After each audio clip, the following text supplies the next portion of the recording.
clocks. And we're streaming. All right, we're on. I can read the book. So, would you say that there's a cultural difference between people in Charleston and anywhere else in the United States? Every area has their own culture. I've met people that have moved to this area, specifically from New York City. After all they did was just merely visit our area, and they fall in love with it, and they've got to be here. Of course, that has its drawbacks. What was that? Especially people from Ohio. Yeah, a lot of people from Ohio. A lot of people from Ohio. I keep running into a lot of them. They said when I talked to these imports, these northern imports, when I talked to them, why did you decide to move here? And they said the politeness of the city just won me over. You got this yes ma'am and yes sir and helping your fellow neighbor and the southern hospitality aspect of it just won them over. Now that has its drawbacks because the guy that used to live in the house that we currently reside in, that we own, he moved from our neighborhood to a much larger neighborhood, much more affluent neighborhood, Dunes West. I mean, everybody knows about that. And he came by and visited us to get his mail one day and said that he missed that sense of community that we have in our neighborhood. I mean, we've already got, 2 or 3 kids in the neighborhood that come over to our house on a fairly regular basis and eat us at a house at home. The next door neighbor is always, saying hi to me or whatnot as we're leaving together to go our separate ways for work. When I'm driving down the road, everybody that's walking his or her dog always waves at me and I wave back. It's just one of those, it's almost like the Andy Griffith show. I didn't even tell you, but the other night, one of the ladies that is in the neighborhood recognized my name when I was introducing Lena to one of her theater teachers. And she's like, Marty, hi, I'm Laura, and gave me a big hug and everything. And I was like, hi. My teacher was so confused. But there's something else. I've been to the grocery store and run into the parents of my swimming school students, and she recognized one of the girls from my pictures of her, and she said, "Are you Legree?" And the mom was like, "No, the dad." The dad, and she said, "My husband teaches you swimming lessons." Said, "Oh, you're Mr. Duncan's wife." But I mean, this is current now. This is current, in our current neighborhood. It's a great thing. But this guy that just moved out, he says he misses all of that because the neighborhood that he's in, he could go to his front porch and yell, "Help! Help!" and ain't nobody gonna come. Where does he live? Dunes West. No, Park West. Park West. Sorry, Park West. Yeah. Lives in Park West, and he said that the reason why all these people are like that in Dunes West is these are the people that are migrating here from other areas. They don't have the southern hospitality down. But they're bringing it to fore now themselves. They're picking up on it. Though. They're trying to, but they just haven't got the knack for it yet. Marty was telling me before we moved there that the Facebook community for the peninsula was all like, anybody got an extra cup of flour? I'm making cookies. I'll give you some of it, but I need an extra cup of flour. I don't want to drive all the way to the store. I bought this, how we got our pepper plant. I bought this pepper. It's not the right one. Would anybody like it? Or curb alert, we're getting rid of this stuff. Anybody who wants it, come out. Or the one that says we just replaced the fans in our house, and we want to know if anybody wants one. $25 for a ceiling fan. Yeah, and then there's another one that they were replacing all the windows in their house, and they're like, "Does anybody want any of these windows or screens or anything?" I mean, just very helpful community. I mean, one of them, Marty went to one house to try to pick up something. She went to the wrong address. Oh, that and was the person had embarrassing. one of those cameras on the thing. And the person posted up, "Does anybody know who this woman is? She looks lost." I was like, that was me. That was right. You were. Yeah, you were. But anyway, so that's the type of community that we live in. And if something is wrong at the pool, in fact, yesterday they had an end of the summer bash for anybody who wanted to come over. Of course, it was in the middle of a thunderstorm, so it wasn't that great. But they still had it. But they still had it. They've got food trucks that come in, and they got a a shrimp guy that shows up selling freshly caught shrimp out of the shrimp creek. Wow. And then the word will get around, hey, the shrimp guy is there, and everybody will go up there. I mean, it's very, very... At Park West, none of that. Absolutely never none had of it at that. Village Green either. Doesn't even know the name of his next door neighbor or the guy that lives across That's the from way him. it is here. I hardly know anybody except 2 or 3 And neighbors. it's strange to me because I've never been in a community like that. Victoria Avenue, we knew some of the neighbors, but you had the Asbury situation right next door.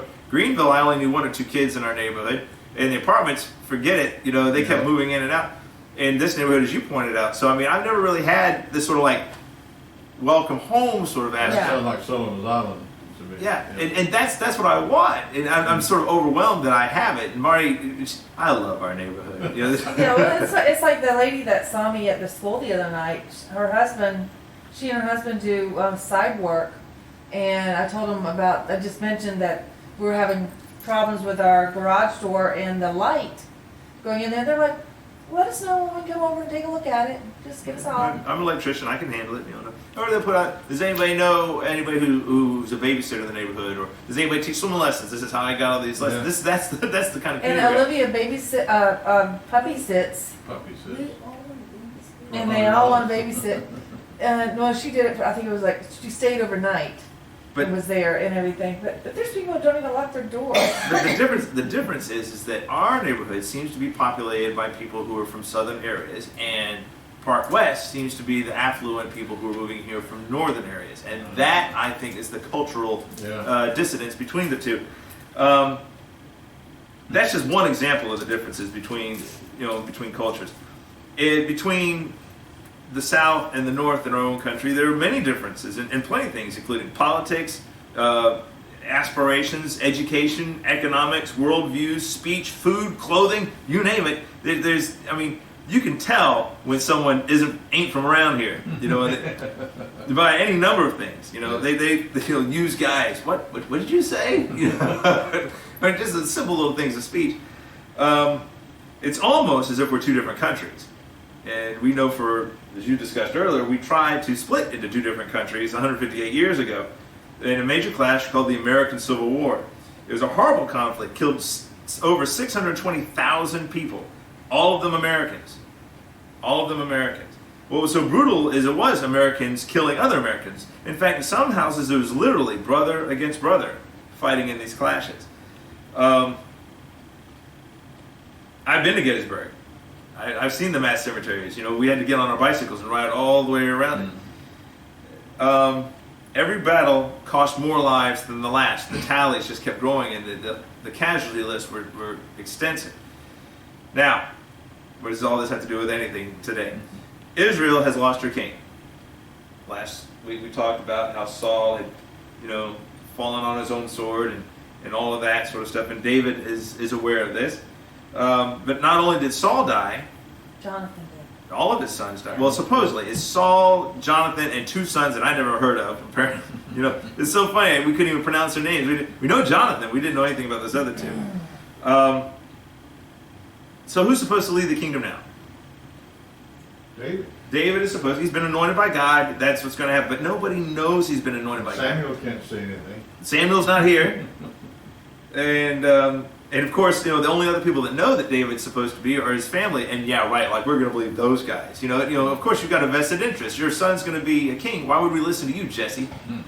Or any of David's brothers. Now, Jonathan knew, didn't he? Jonathan knew, but he's gone now too. Yeah, that's what I'm saying. That's what I'm saying. There's no witnesses. And as I pointed out numerous times, when first Samuel, I said, now listen, David's not going to get anointed king of Israel until 2 Samuel sometime. Turns out it's 2 Samuel 5. Now we are today going into 2 Samuel 2. All right? So there's something that has to happen between Saul's death and David's rise to the ascent to the kingdom. And the problem is that Israel doesn't know that David's the anointed king.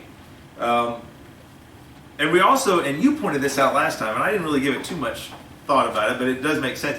Remember when David came back from after dealing with the Amalekites and he had all this extra loot and plunder? What did he do with the excess?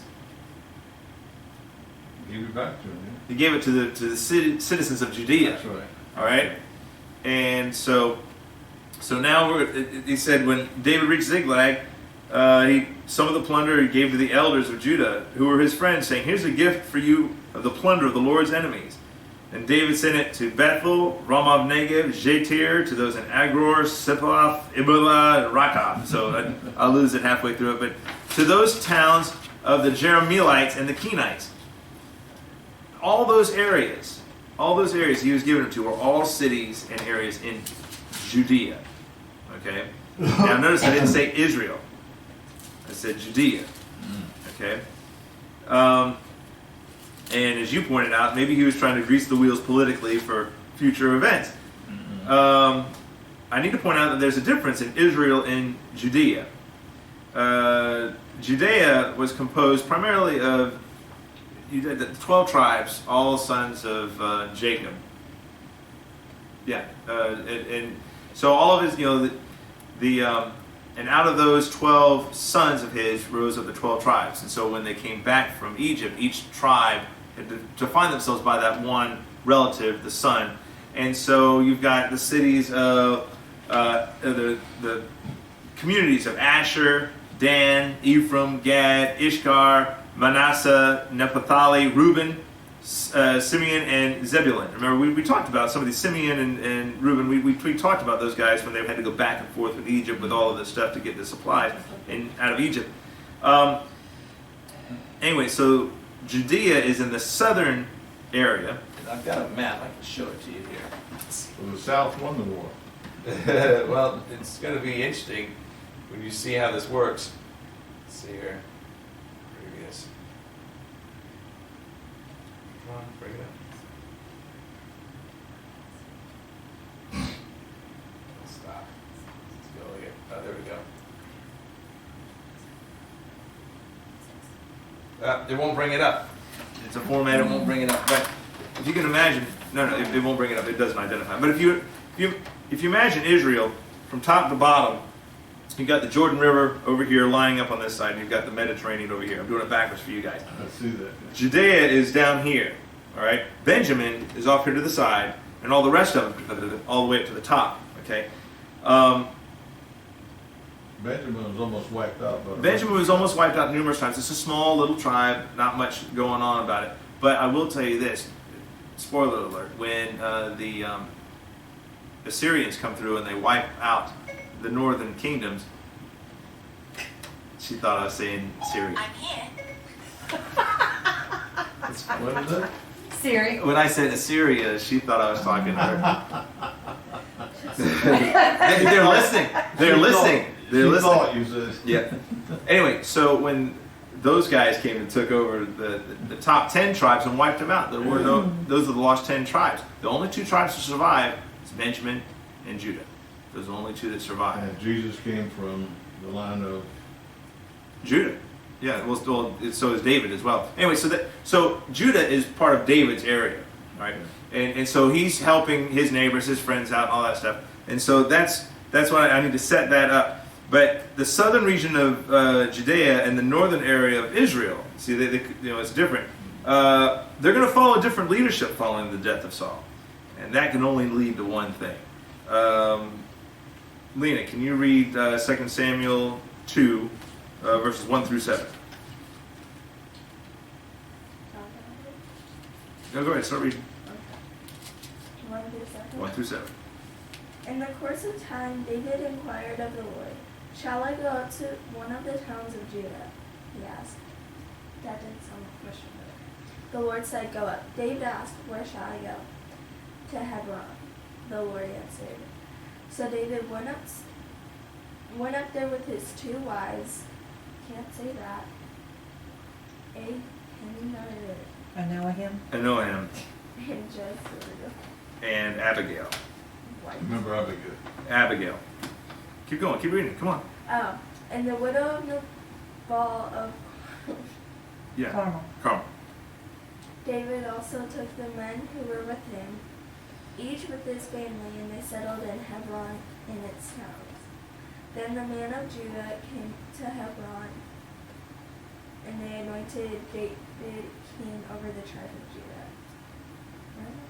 Keep going to 7, keep going. When David was told that it was a man from Jabesh Gilead who had buried Saul, he sent messengers to them to say to them, "The Lord bless you for showing this kindness to Saul your master by burying him. May the Lord now show your kindness and faithfulness and I too will show the same favor because I have done this. Now then, be strong, be brave, for Saul your master is dead, and the people of Judah have anointed king over him. Me king over them. So David was told that it was the men from Jabesh Gilead who had buried Saul. And hold on, I'll get to that in a minute. So David is anointed king of one of the Judean towns. So he's actually goes in and they anoint him. They're very clear about you're the king of Judah. Just like John Bourne did in the city of North Charleston. Yeah, start small and work your way out. So it goes and they anoint him king of that one particular area, that tribe only. Didn't consult the other 11, just that one. And that's the same area, by the way, that he had given some of his plunder to just last week. And notice how David decides to go to Hebron. He asked God. So what does that mean? He was flipping those coins again. Should I leave the city and go? Double yes. What city should I go? Should I go to Charleston, Goose Creek, Somerville? Oh, Hebron. Okay, just keep going until you get to the right one. Also knows he's the king of Judea, not the whole of Israel. And he also shows compassion in his first act of king by blessing those valiant men that had taken Saul's body and his son's bodies down from that wall and honored their remains. Now you think if he was, a vindictive sort of a king, Saul had been chasing him and throwing spears at him left and right, that wouldn't have been what he had done. But he's showing honor. Once again, he doesn't act the way the world would have acted. He's got a different kind of heart, and that's why God chose him. And he seems to have a good knack for this king thing. However, back in Israel, sweetheart, 8 through 11. Meanwhile, Abner, son of Ner, the commander of Saul's army, had taken Ishbosheth, son of Saul, and brought him over to Mahanaim. He made him king over Gilead, Ashri, and Jezreel, and also over Ephraim, Benjamin, and all Israel. Ishbosheth, son of Saul, was 40 years old when he became king over Israel, and he reigned 2 years. The tribe of Judah, however, remained loyal to David. The length of time David was king in Hebron over Judah was 7 years and 6 months. Okay, so the military commander of the north made one of Saul's sons king over all Israel. I thought all his sons were killed. Well, apparently one guy made it away. And you're going to find out this guy isn't that great anyway. He's sort of a weak individual. But there's a 5-year gap between David swearing in and Saul's son being sworn in. And what I'm guessing it has to do with is that this military commander had other things to do rather than worry about that. He had to keep the Philistines at bay. I mean, remember, his army is in shambles. So now he's got to deal with this and fight, put all these fires out. And then he decides to appoint rather than being a military coup, he's going to follow the kingly lineage. This is the way everybody else does it. So you're the son, so you're going to be the king. And so he appoints him. It doesn't like the elders aren't even consulted about this. The military commander is the one who does it, puts him in. And I'm guessing that the military commander was the ad hoc ruler for those 5 years. I'm guessing. In any case, now you have a divided kingdom. All 11 tribes, including Benjamin, are under Ishbosheth, and only one. What? What did it say? Say it properly. Ishbosheth. No sh.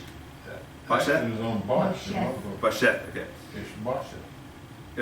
There's apparently one of Okay. Saul's kids were always named weird things. What's that guy's name? Mephibosheth. Yeah. See, so I'm just saying. The Sauls are blah blah blah blah blah. All right, that's your name. Anyway, so I think they called it Mo for short. Was he one of the Three Stooges? He might have been. in any case, now you have a divided kingdom, north versus south. 2 cultures, 2 armies, 2 kings. The king of the north is very weak, so it's not him that's the problem. It's that army commander Abner that's going to be the issue here. And war seems imminent, but they try to come up with one last plan to save this kingdom. Dad, 12 through 16. And Abner the son of Ner and the servants of Ishbosheth, the son of Saul, went out from Mahanaim to Gibeon.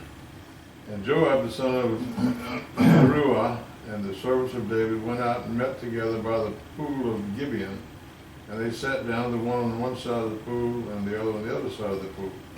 And Abner said unto Joab, let the young men now arise and play before us. And Joab said, let them arise. Then there arose and went over by number 12 of Benjamin for Ishbosheth, the son of Saul, and 12 of the servants of David. Through 17, you said? Yes, sir. 16 through 16. Okay, and they caught everyone whose fellow by the hand and thrust his sword into his fellow's side. That's playing in front of them, right? Well, mine says, just to be clear, mine says, let's have some of the young men get up and fight hand to hand in front of us. So that's what it It says player in mine. Anyway, so they fell down together. Wherefore that place was called El Kath Hazu, which is in Gibeon. is. Your Hebrew is a little rusty there, Ted. I need to brush up on that. Helkath Hazurim means field of daggers or field of hostilities. Then there you go. That's why they call it that. So anyway, so what they were trying to do is they're trying to, like, remember Patton said, I just want to be in my tank and have Rommel in his tank, and we'll settle this whole war right here, right? Same sort of thing. We're going to let our 12 guys fight your 12 guys, and whoever has the most survivors at the end wins. And then, so if Judah wins and has more people alive at the end, then David will be king over everything. Otherwise, it's Saul's son who's going to be, if it's reversed. But what happened is each player grabbed the head of his other opponent, so someone's grabbing him, and then they all thrust their daggers at almost like it was a dance. Everybody. All right, which 12 did, though? All of them. All 24 men. All 24? All 24. 12, they paired off one of David's versus one of Saul's, all the way along the line, and each one of them reached up, grabbed, and ran it through and fell over. So nobody wins. So while I'm running through and grabbing it, the other guy running through and grabbing it. Exactly. So it's sort of like, Excuse me. go ahead. Mine says, then each man grabbed his opponent by the head Yes. and thrust his dagger into his opponent's side, and they fell down together. They all fall Yeah, down. that's All fall down. Red Rover. Yeah. So they fell down together. That's what it said. yeah, and so with no resolution obviously at hand, the Civil War begins. Mom, can you read 17 through 23? The battle that day was very fierce, and Abner and the men of Israel were defeated by David's men. The 3 sons of Zeruiah were there: Joab, Abishai, and Mercy. Asahel. Asahel. Yeah. All right, now hold on. I need to stop you right there. All right, look at those 3. So those 3 sons are what to each other?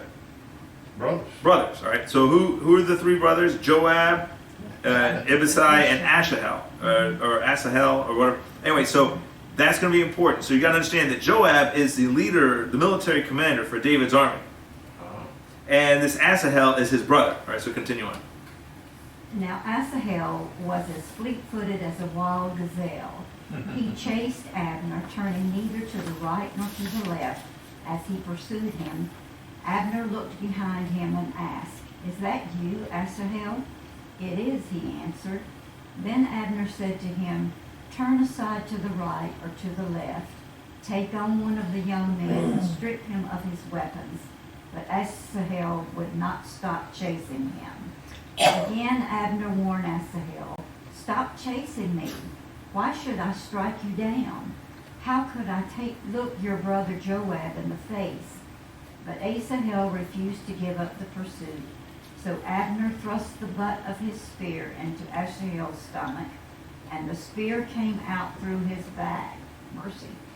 He fell there and died on the spot. And every man stopped when he came to the place where Asahel had fallen and died. All right. So this is not good. Run that through me again now. All right. So here's the way it works. Joab is one of David's sons. Yes. So And his no, hold on, no, not one of his sons, one of his nephews. Joab is one of David's nephews, and Asahel is also one of David's They're nephews. brothers.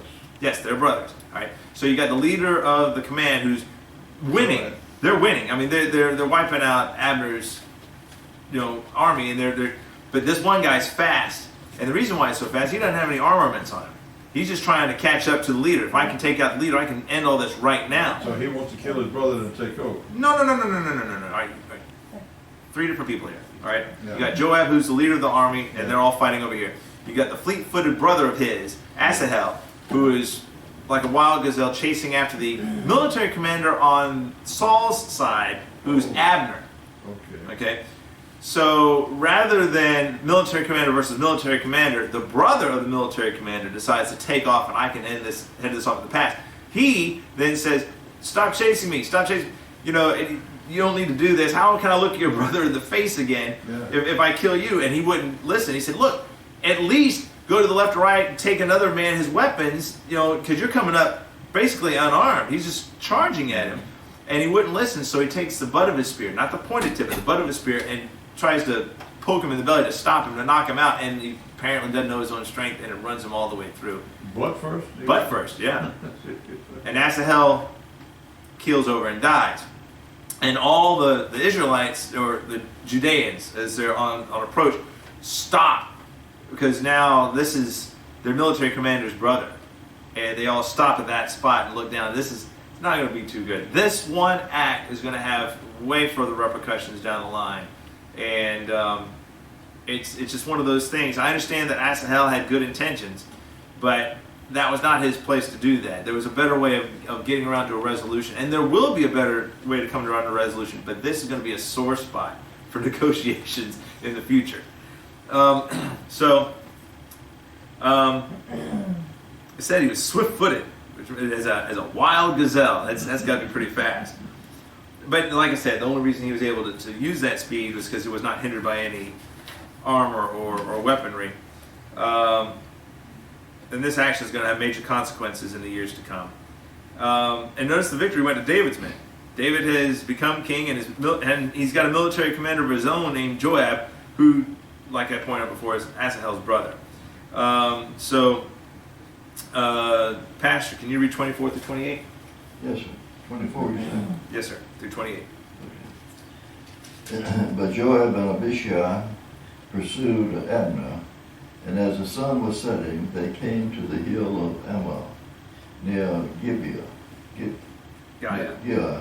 on the way to the wasteland of Gibeon. Then the men of Benjamin rallied behind Abner. They formed themselves into a group and took their stand on top of a hill. Abner called out to Joab, "Must the sword devour forever? Don't you realize that this will end in bitterness? How long before you order your men to stop pursuing their brothers?" Joab answered, "As surely as God lives, if you had not spoken, the men would have continued the pursuit of their brothers until morning." So Joab blew the trumpet, and all the men came to a halt. They no longer pursued Israel, nor did they fight anymore. So the tribe of Benjamin, the smallest one, is rallying behind Abner, the Israelite military commander. And Joab and his men are overtaking them. And so the Benjamites form this sort of like a little human wall, I guess you'd say, at the top of the hill. They've got the military advantage. You know, it's harder to take a hill. And then Abner calls out to Joab and said, "Look, how long are you going to keep killing your brethren? So now you're going to throw that, And Joab says, if you hadn't said anything, we would have been following you until morning. But the men, obviously that got to his men, or even to Joab, saying, this is not right. We really shouldn't be killing our fellow Israelites. Something's got to be done here. And so they didn't fight anymore. Now I'll read the next set, 29 through 32. All that night, Abner and his men marched through Arabah. They crossed the Jordan, continued through the morning hours, and came to Mahanaim. Then Joab stopped pursuing Abner and assembled the whole army. Besides Asahel, 19 of David's men were found missing. But David's men had killed 360 Benjamites who were there with Abner. They took Asahel and buried him in his father's tomb at Bethlehem. Then Joab and his men marched all night and arrived at Hebron by daybreak. So the fighting stops for a while, and each army pretty much goes back to their own camps. At that moment when he says, "Are you going to keep doing it?" they both break off. Abner and his men go to Hebron, and David and his men go back to where they came from. David's side only lost 19. The other side lost 360 Benjamites. Now, I don't know if that's all of their losses or if they're just counting the smallest tribe had lost 360 Benjamites. And this is definitely brother against brother. It's got to end. And believe it or not, it's Abner, the military commander on Saul's side, that is going to be the one that's going to initiate negotiations. Lena, I need you to read 2 Samuel 3, verse 1, and then I need you to skip and do 6 through 11. And then 6 through 11. Go. Okay. 3, right? Yes. The war between the house of Saul and the house of David lasted a long time. David grew stronger and stronger, while the house of Saul grew weaker and weaker. During the war between the house of Saul and the house of David, Abner had been strengthening his own position in the house of Saul. Now Saul had a concubine named Rizpah, daughter of Ida, and Ishbosheth.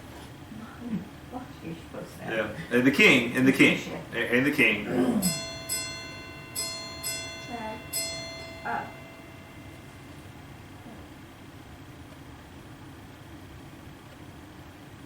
And Ishbosheth said to Abner, "Why do you sleep with my father's concubine?" Abner was very angry because of what the king had said. So he answered, "Am I a dog's head on Judah's side? This very day I am loyal to the house of your father Saul and to his family and friends. I haven't handed you over to David, yet you accuse me of an offense involving this woman. May God deal with Abner, be it ever so severely, if I do not do for David what the Lord promised him on oath, and transfer the kingdom from the house of Saul and establish David's throne over Israel, and Judah from Dan to Beersheba." Ishbosheth did not dare to say another word to Abner because he was afraid of him. So the accusation from the weak king sends Abner into a rage. Says, "I've been loyal to you, and that you accuse me of this offense. I'll be darned if that's going to happen." So the altercation is so severe that Ishbosheth is afraid to talk to Abner again after that. And Abner does more than that. Sweetheart, 12 through 21. Then Abner sent messengers on his behalf to say to David, "Whose land is it? Make an agreement with me, and I will help you bring all Israel over to you." "Good," said David, "and I will make an agreement with you, but I demand one thing of you. Do not come into my presence unless you bring Michal, daughter of Saul, when you come to see me." Then David sent messengers to Ishbosheth, son of Saul, demanding, "Give me my wife Michal, whom I betrothed to myself, for the price of 100 Philistine foreskins." Oh, but by the way, he doubled it. Remember, he brought in 200. Keep going. So Ishbosheth gave orders and had her taken away from her husband Paltiel, son of Laish. Her husband, however, went with her, weeping behind her all the way to Bahurim. Then Abner said to him, "Go back home." So he went back home. To 18? To 21. 21, okay. Abner conferred with the elders of Israel and said, "For some time you have wanted to make David your king. Now do it. For the Lord promised David, 'By my servant David I will rescue my people Israel from the hand of the Philistines and from the hand of all their enemies.'" Abner also spoke to the Benjamites in person. Then he went to Hebron to tell David everything that Israel and the whole tribe of Benjamin wanted to do. When Abner, who had 20 men with him, came to David at Hebron, David prepared a feast for him and his men. Then Abner said to David, "Let me go at once and assemble all Israel for my lord the king, so that they may make a covenant with you, and that you may rule over all that your heart desires." So David sent Abner away, and he went in peace. I can't imagine being that poor husband of Michal. Yeah. Crying all the way. Remember, Saul, once David ran away, he gave Michal to somebody else. And remember, she loved him. She helped him escape. With that whole dummy with the sheep, on his head and all that stuff. And Now she loves a new husband. What? Now apparently she loves her new husband, but she came crying. No, the husband That was was the crying. husband. The husband was crying behind her the whole way. All right. And then the Abner said, "Look, I can't deal with your crying. Go home." So send him home. That would have been horrible for me.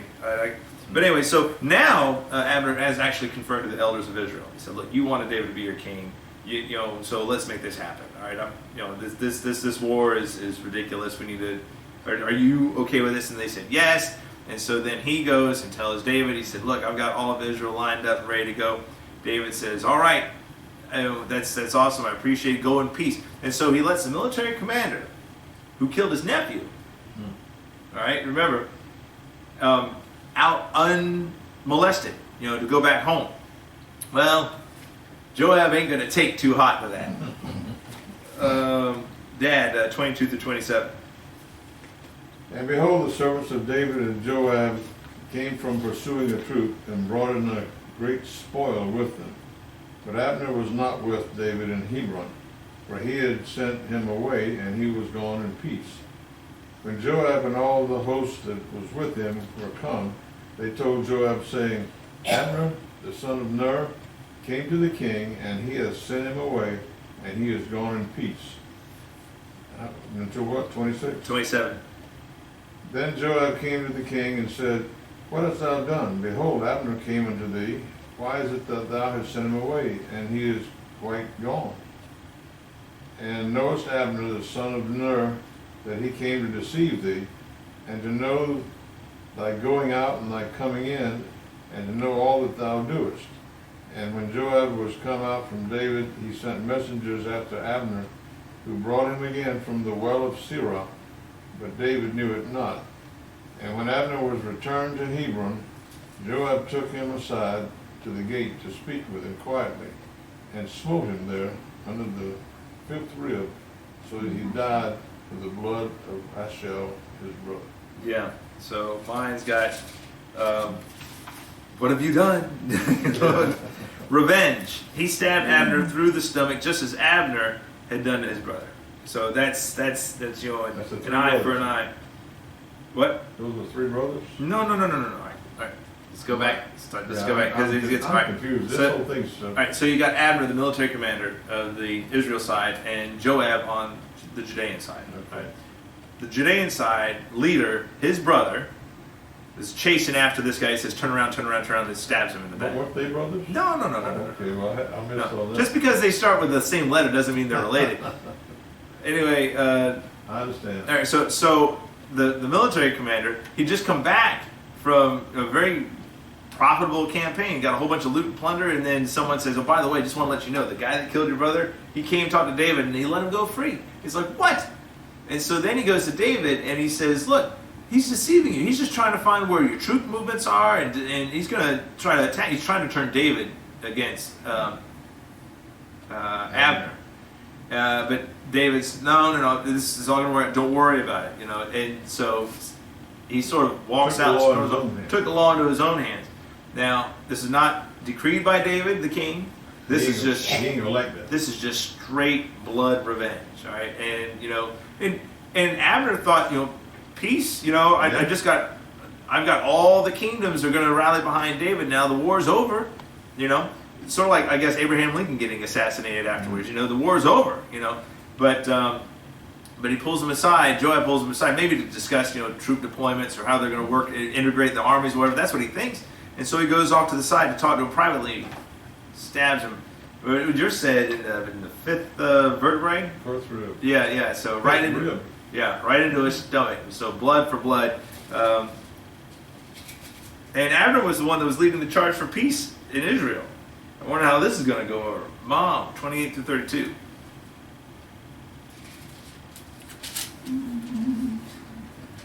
Okay. Later, when David heard about this, he said, I and my kingdom are forever innocent before the Lord concerning the blood of Abner, son of Ner. May his blood fall upon the head of Joab and upon all his father's house.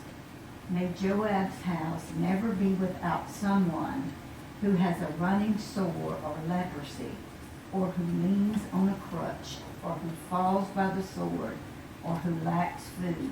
Mercy. You say that every time you read this stuff. Well, it's like I've never read it before, Joab and all this violence Yeah. that's going on. Well, keep in mind, this is David talking to his nephew. I mean, this is someone close to his family. Joab and his brother Abishai murdered Abner because he had killed their brother Asahel. Asahel on the battle in the battle at Gibeon. By the way, verse 30 is just in case you weren't paying attention for the rest of this whole lesson. What? It's a synopsis saying yeah. why he killed him. Right. In case you Yeah. hadn't been following along, here's a little parenthesis. Yeah. Then David said to Joab and all the people with him, tear your clothes and put on sackcloth and walk in mourning in front of Abner. King David himself walked behind the bier. They buried Abner in Hebron, and the king wept aloud at Abner's tomb. All the people wept also. So David puts all the onus of the murder of Abner squarely on who? Joab. Joab. This is all on you. I didn't tell you to do this. You decided to do this on your own. And not only you, but basically tries to curse him right here. It says, may your family never not know suffering. You're always going to have someone who's crippled. You're going to have someone who's got leprosy. You're going to have someone who's going to die in battle.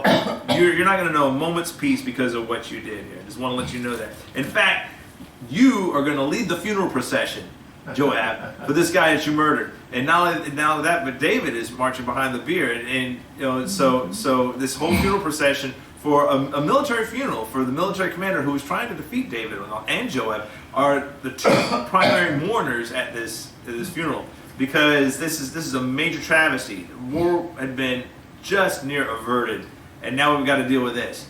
Now, any other king, this might have sparked hostilities again. You know, I mean, think about it. You know, Israel says, "Whoa, wait a minute." If Ishbosheth had been a stronger king, it was like, "Whoa, you killed my military commander. Now I'm going to get even with you, David." You know what I'm saying?